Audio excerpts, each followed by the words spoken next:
සුබ දවසක් හැමෝටම. අද කතා කරන්න යන්නේ සාමාන්‍ය කාලගුණික මධ්‍යස්ථානයක වගේම කෘෂි කාලගුණික මධ්‍යස්ථානයක තිබිය යුතු අනිවාර්ය උපකරණයක් වෙන වර්ෂාමානය ගැන. ඉතින් මේ වර්ෂාමාන ආකාර දෙකක් තියෙනවා. පළවෙනි එක තමයි සටහන් වන වර්ෂාමානයවත් ස්වයංක්‍රීය වර්ෂාමානය. දෙවෙනි එක තමයි සරල වර්ෂාමානය. ඔයාලට මේ පින්තූරේ දකින්න තියෙන්නේ සරල වර්ෂාමානයක්.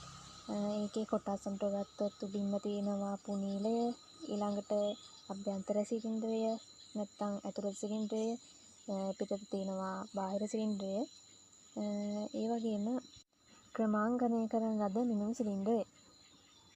ඊළඟට අපි මේ වර්ෂාමානය කාලගුණික මධ්‍යස්ථානයකදී ස්ථාපනය වෙන්න ඕන කොහොමද කියලා බලමු.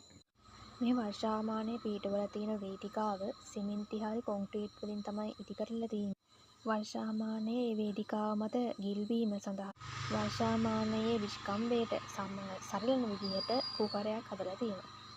ඒ වගේම මේ පින්තූරේ පෙන්වලා තියෙන ආකාරයට පොළොව මට්ටමේ ඉඳලා වර්ෂාමානයේ මුදුන්දාරයට උස සෙන්ටිමීටර 30යි. මේ උපකරණයේ සමතලාභිමුඛ ගොඩනැගිලි ශාක වැනි බාධක උසමින් දෙගුණයක් ඈතින් සවි කරන්න ඕන. ඒ වගේම වාෂ්පීකරණ තැටියට මීටර 5ක් දුරින් වර්ෂාමානය සිරස්ව සවි කළ යුතුයි. අවසානයේට මේ වර්ෂාමානයේ නඩත්තු කටයුතු පිළිබඳව සලකා බැලුවොත් ඇතුළත බඳුනේ ජලය කාන්දු වෙලාද කියලා බලන්න ඕන.